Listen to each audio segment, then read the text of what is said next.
Hey there, everybody. This time, I thought I'd bring a little different of a video than I've done so far. I thought I'd grab a couple of books I have from my collection and do a little bit of an overview or a closer look of them. There are a couple of books that I haven't really seen too much in other people's collection videos and whatnot, and I haven't seen too many other overviews from a lot of the channels that I follow, at least on YouTube. And so I thought, hey, why not do a little overview and show people something they might not have seen too much of in the past. And there are a couple of cool little books. I'm definitely glad I got them in my collection. They're very interesting and a little piece of history, in my opinion. So without further ado, here we go. What I thought I'd go over is the two DC volumes of Amalgam Age of Comics. Now, this was a time. This happened in 1996 when DC and Marvel actually did. They teamed up to do these issues of comics that were all mostly one shots. However, they came out with a second volume that would continue some of the stories or further develop the characters that they introduced. But pretty much what they did with these books is they combined heroes from the Marvel universe and the DC universe and created new heroes. So as you can see here, looking at the first volume, you have this character who looks a lot like Captain America, but he also has the S like Superman and the little red undies. And this is actually a combination of Captain America and Superman, and they call it Super Soldier. And then here we have a combination of Wolverine, or an amalgamation, I should say, of Wolverine and Batman. And they called him Darkclaw. And so there's some other characters here you can see that we'll get into as we flip through this and give you a little closer look at them. But I just thought this was a cool little piece of history, and I always think it's interesting when these two big rival companies come together and do some kind of collaboration. And we haven't seen that too recently, so it's interesting to look back and see some of the things they've come together to work on. There's also two other collections, and they are Marvel collections, although those are way more expensive than the two DC trades. The second trade, I got lucky. This one I found at my local comic shop, and so I picked it up. It was for a great price. And then after getting this, I decided, well, I would love to get the first volume, and looked around online, finally found it for a good price on eBay, and it's in pretty good condition. A couple little nicks here on the corners and whatnot, but other than that, it's in great condition, and just a fun little thing to have in the collection. So without further ado, let's dig into this then.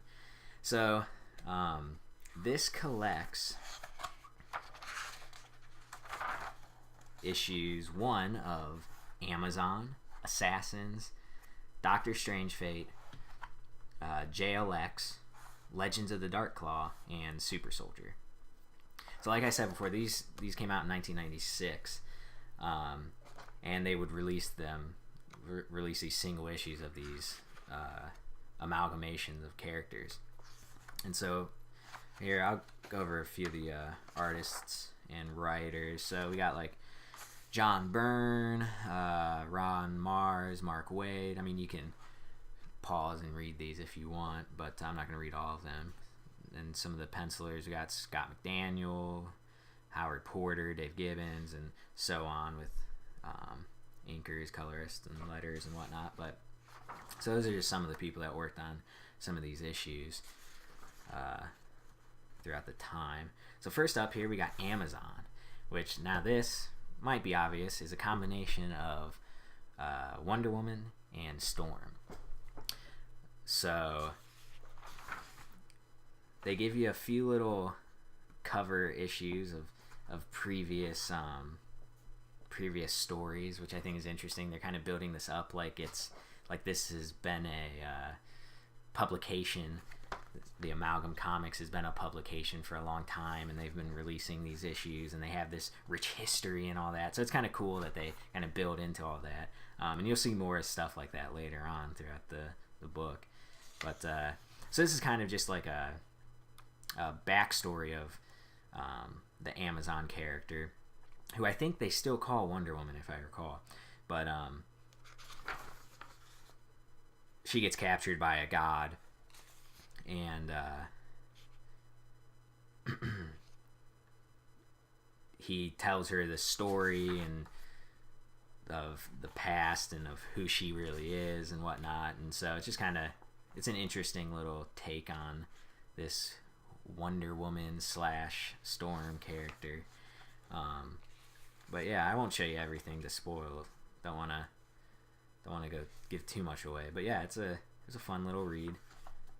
All of these are really fun little reads. Some are better than others, obviously. But yeah, well, that's the next issue. Yeah, it's good stuff.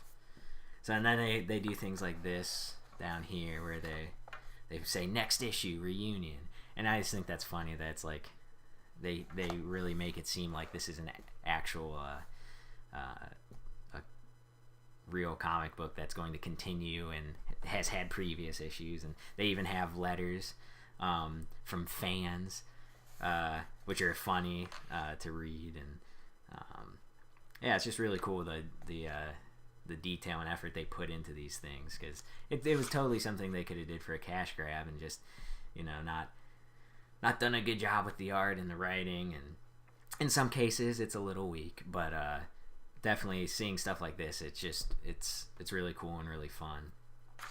So continuing on here, the next issue is Assassins, and this has two main characters. We have Cat's Eye, wait, here, let me go to the next page here, because this actually listed out here. We have Cat's Eye over here, who is a combination of Catwoman and Elektra, I believe. Yes. And then here, this is Dare, also pictured here. That is a combination of a female version of Daredevil and Deathstroke. They call it Dare. And then one of the villains they have featured here too is the Big Question, which is a combination of Kingpin and the Riddler, which I think is a totally interesting combination, because a lot of times in these things they try to combine similar characters from the two universes, but in this case it was like I don't know, you have this like mob boss, and then you have the Riddler, who's like kind of a quirky Batman villain, and I just think that's really funny and interesting. But yeah, these two characters, Cat's Eye and Dare, they team up, even though they may not have wanted to in the first place, and they kind of go on a big adventure against the Big Question, who I think is a really cool villain throughout here. And but yeah, it's good art, I think, for the most part, in a lot of these books.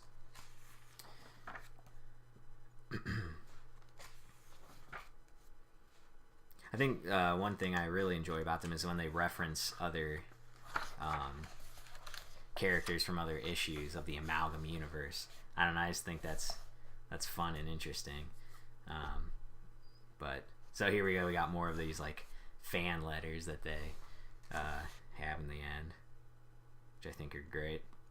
Really fun little funny reads and whatnot. But alright, next issue we got Doctor Strange Fate, which is pretty obvious who this is combining, Dr. Fate and Doctor Strange. So there we go. It's almost natural. It looks almost like a character you would have seen one of these two, you know, DC or Marvel create in the first place. They go together so well. Got some other characters here. Mix, Doctor Strange Fate's AIDS, and to make sure I get this in frame well.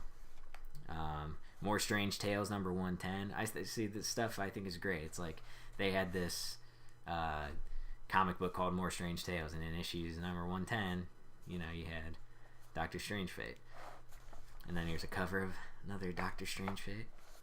So I don't know, I think that stuff's great. So here's a little bit, show you some of this issue. I will say, I don't know if it's this printing of it or if this is how it was originally supposed to be. But some of these issues definitely seem, and some of the pages seem very faded.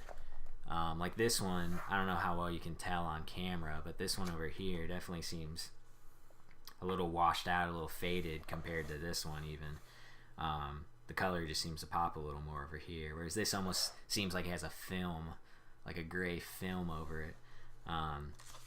But so I don't know if they just went with a cheap reprinting because it was just something they wanted to get out once so that fans could have it without having to track down the single issues or what it is. But yeah, I got some interesting characters here. Skulk, Bruce Banner. You got Frankie Rayner, Jade Nova. Let's see. Skulk is a combination of Solomon Grundy and Hulk, which is really interesting. Jade Nova is a combination of Kyle Rayner, the Green Lantern, and Marvel's Nova. Excuse me. And then you have Wanda Zatara, which is a combination of Scarlet Witch and Zatanna. So yeah, it's I love how they have all these characterizations for all these characters, and I don't know, it's just fun. It's one of those things where, you know, don't think about it too much, just have some fun with it. But yeah, oh, there's Skulk, which looks way more like Solomon Grundy than Hulk, but I guess it's more the fact that he turns from a normal man into the Skulk instead of Solomon Grundy, where he's just always himself. Anyways, alright, let's continue on here to the next issue. Got more letters. They have that in the end of each issue, so.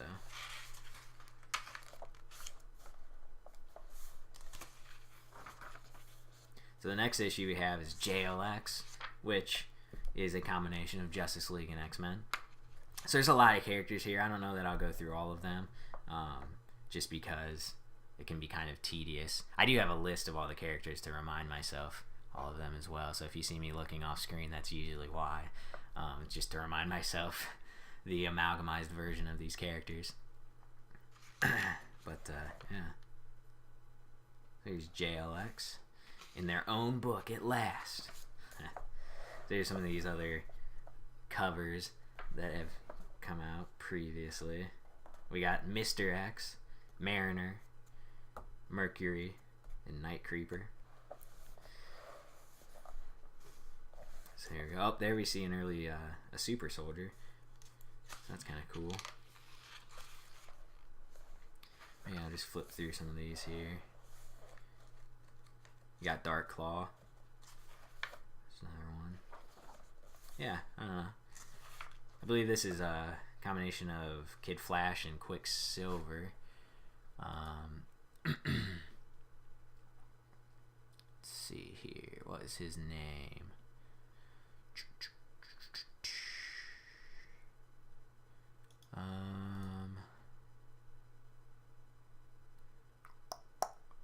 Mercury. It's a combination of Impulse and Quicksilver.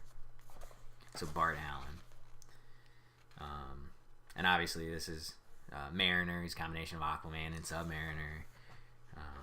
Like I said, I'm not going to go through every character because there's a lot in this issue. So, but just thought I'd let you see some of the cool stuff that happens.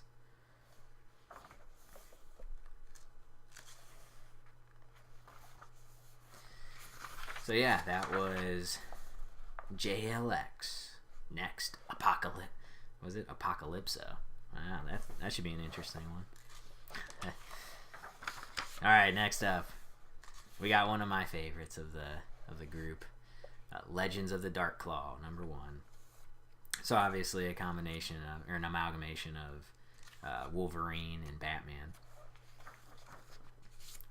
Love this opening scene. I think that's great. It just really shows who you're dealing with, who you're messing with. And then here, got some of the other artwork here, which is You got Dark Claw and Hyena in this case, which is a combination of Sabretooth and the Joker, which is an interesting combo.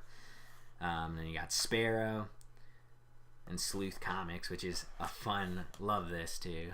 I don't know how well you can see that. I need to bring it up a little farther, but that's a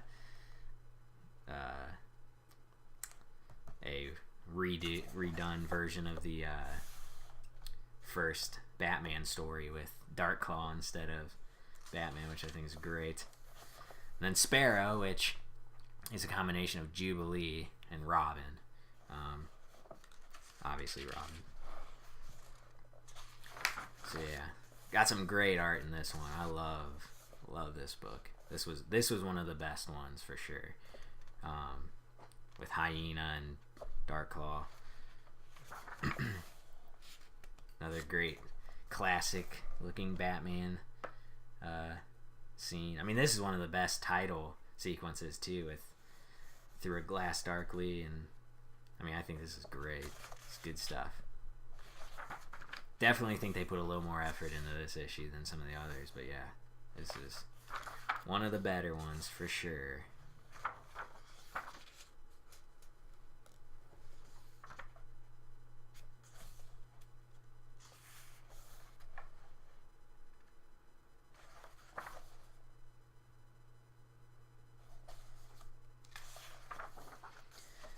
Shred 'em and weep.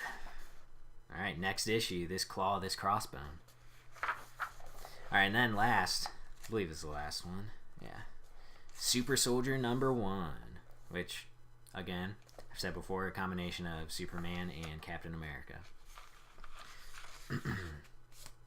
So here we go, got some of these other issues. Super Soldier Action #1, Judgment League Avengers #4, and Super Soldier versus Ultra Metallo.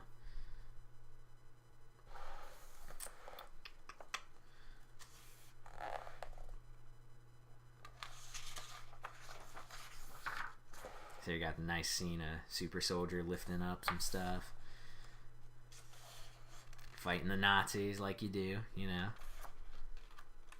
You got your Jimmy Olsen character here. Who I believe, if I remember correctly, is just, it's Jimmy Olsen. I don't think they,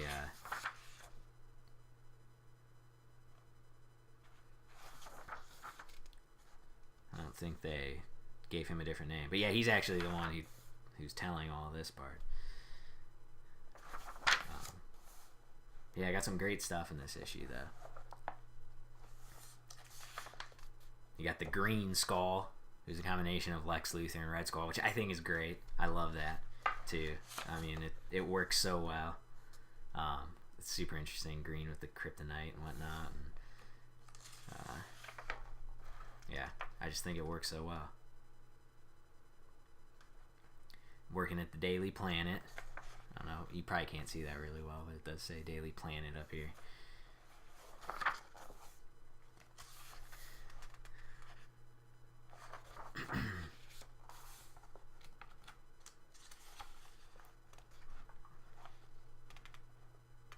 Yeah, I mean, this was another issue that was just super fun to read. It's two characters who, again, I think they merge great. They merge really well. Even their villains with Red Skull and Lex Luthor. You know, they both have certain ideals that they want to see in their country and their where they live, and they want to force everyone to live by those ideals, and they don't want people standing in their way who have these, you know, who they considered bad morals or whatever. But yeah, it's great, really good stuff. So yeah, so this was volume 1 of the DC collection. Again, ending in another mail call here.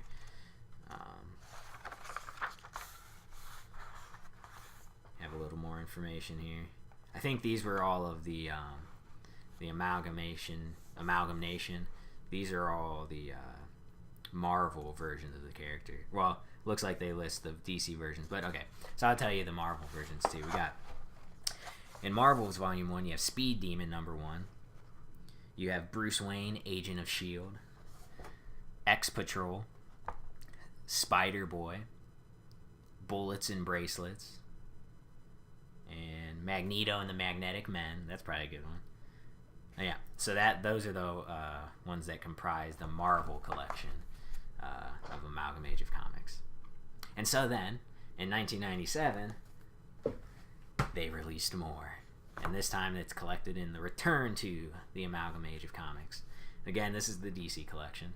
Features some of the same heroes and villains from the first volume, but also introduces some new ones and has some interesting new takes on the other ones they've already introduced. So here's the front cover. Looks good. I love this. Looks like the Batman the Animated Series. And here's the back cover.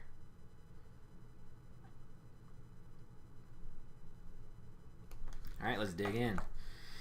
So, with this one, some of the writers and artists I'll read off again. Dave Gibbons, Larry Hama, Mark Waid again, Rodolfo DiMaggio, Dave Gibbons, Ricky Burchett, Ray Krissing, probably butchering some of these names, but yeah. So, got a bunch of people again working on this stuff. And then this one actually has the synopsis of the books in... Well, I guess they're not really a synopsis. It's just like a little teaser for each one, which I'll actually read as I show you the covers for these issues. I got them here so that way I can read it. So, first up is Bat Thing #1, which is a combination, obviously, of... You probably guessed it. Man-Bat and Man-Thing from Marvel. Which, let me get this up here. So, this is... I'll read the little snippet they have. When a scientist mutates into a creature part human and part bat, the world can only call him Bat Thing. Human no longer, the hideous being seeks vengeance on the motorcycle gang responsible for his cursed existence. Alright, the shocker you never expected to see. So there you go, it's a good cover. I think that's one thing they do pretty consistently throughout these books is have really good covers that are just really interesting and really showcase the introduction of this hero or this amalgamation. So there you go, we'll get into this one. This one's kind of cool because it introduces a Harvey Bullock kind of character, which is Clark Bullock. And then they also have oh shoot, I can't think of her name right now. I'll get to it. It says it coming up here. Great Splash, another good title sequence here. Montoya, that's it. Jeez. But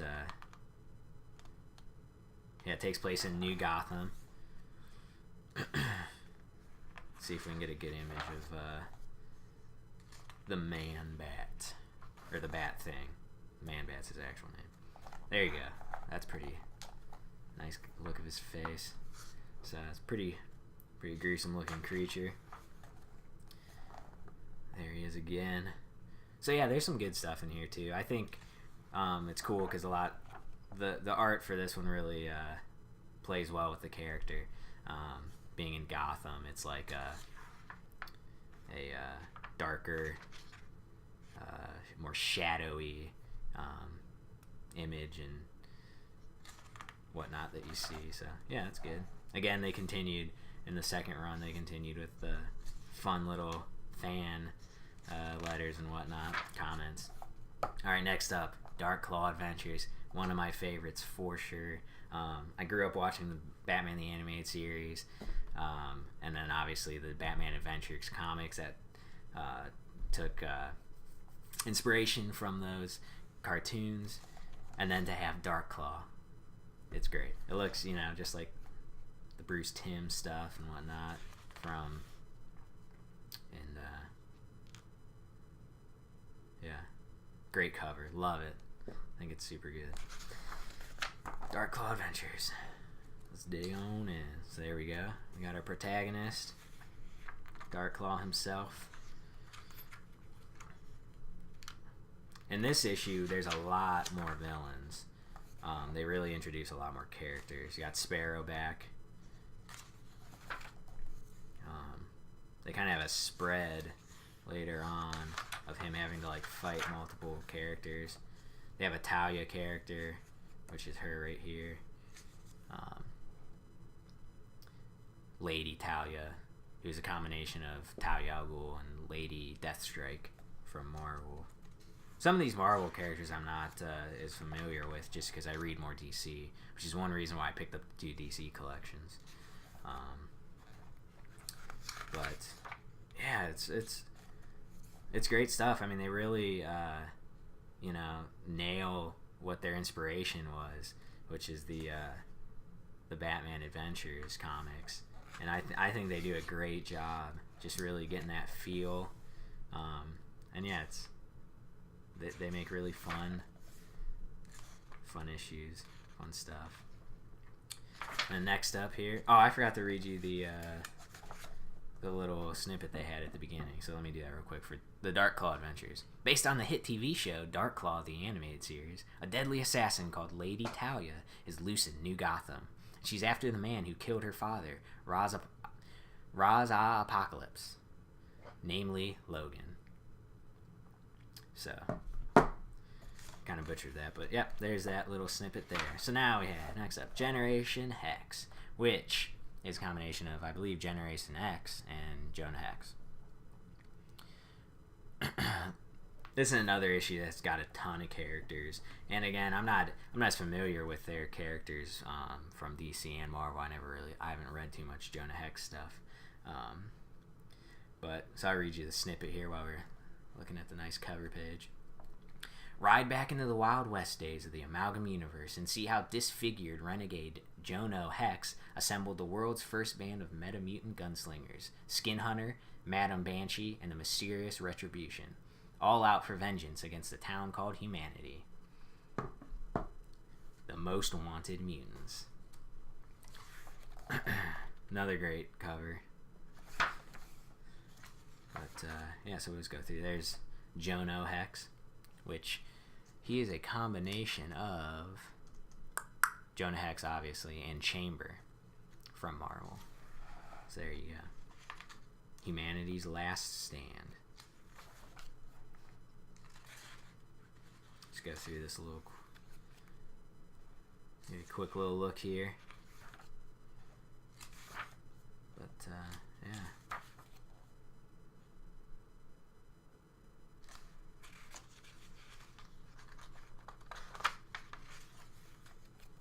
So there you have it, folks. Generation Hex. Alright, next up we have JLX Unleashed. So this is another one where they took the JLX issue from the first one and built upon it. Gave you some more stuff. So, read you that one. Decimated by the Armageddon agenda, the JLX lies at the mercy of the Hellfire League of Injustice when they summon the brimstone-born Fin Fang Flame. Sounds like a fun adventure. Sure is. So anyways, get right into it. Got some great characters here. You see Wonder Woman, the Amazon, and Super Soldier again.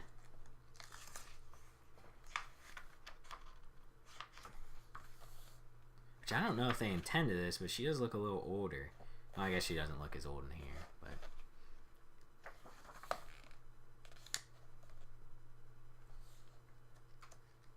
I think some of my favorite issues were the ones with single heroes because they could just get into their characterization a little more. Some of these ones with like the JLX and the Generation Hex, you have so many characters you're trying to introduce and build out and flesh out and whatnot. And you can fill in some of the gaps because you know the two, characters they combined.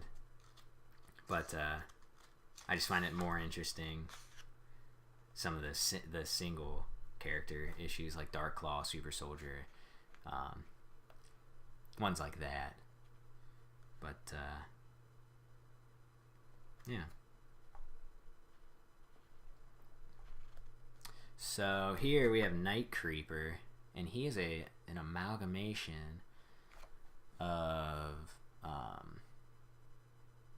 think it's Nightcrawler and Beast Boy, if I remember correctly.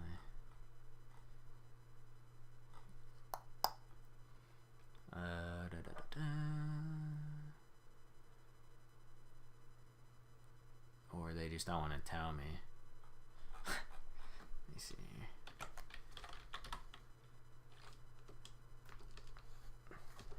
It's great TV. Night Creeper. Yep, he's a combination. Oh, no, I'm sorry. He's a combination of DC's Creeper and Nightcrawler. That makes sense. That's why I call Night Creeper. So let's keep going here.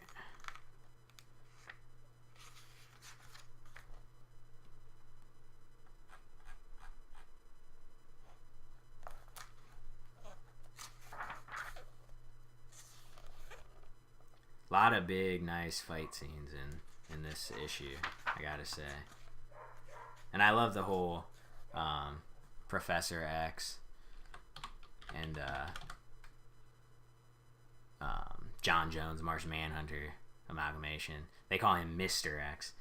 But yeah, I love that. I think that's a great combination too. They're both their personalities and their baldness really works well together. Next, here's one of the sillier ones, Lobo the Duck, amalgamation of obviously Lobo and oh my goodness, the Duck. It's Lobo and Howard the Duck. Jeez, I kept wanting to say Daffy, but I was like, that is Looney Tunes. So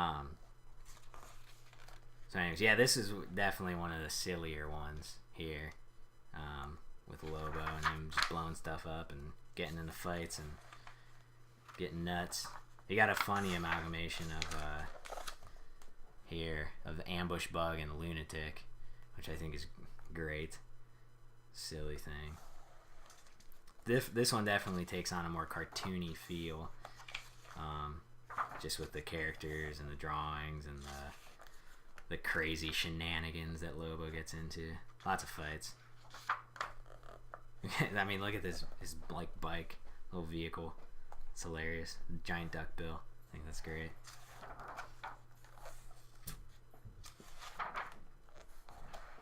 And last but not least, another Super Soldier issue, Man of War #1, guest starring Sergeant Rock and his Howling Commandos.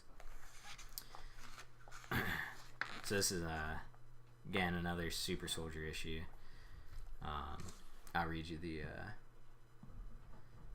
I never read you Lobo the Duck's synopsis, so I'll read you that real quick here too. The main Mallard is after the mastermind responsible for the destruction of Manhattan and the deaths of the greatest amalgam heroes.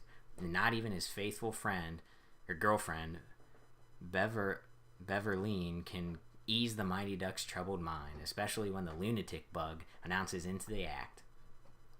And then Super Soldier Man of War #1.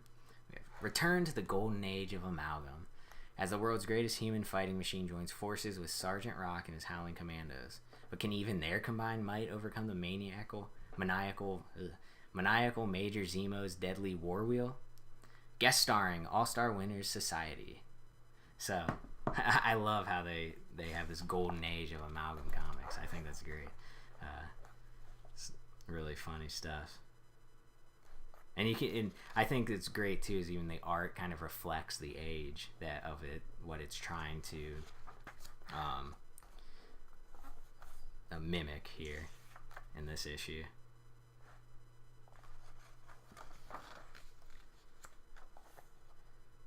It's good stuff. You got Jimmy Olsen back up in this issue too. Super Soldier himself doing what he does. Another really fun issue. This is one of the better issues in my opinion, because it can focus more on the Super Soldier character himself, and then add in these little additions around him, like the Howling Commandos and whatnot. But yeah, another good issue. Uh-oh, Luther. What's he doing? Then another fan letter section. And there you go. That's the second volume of the Amalgam comics that DC released in 1997.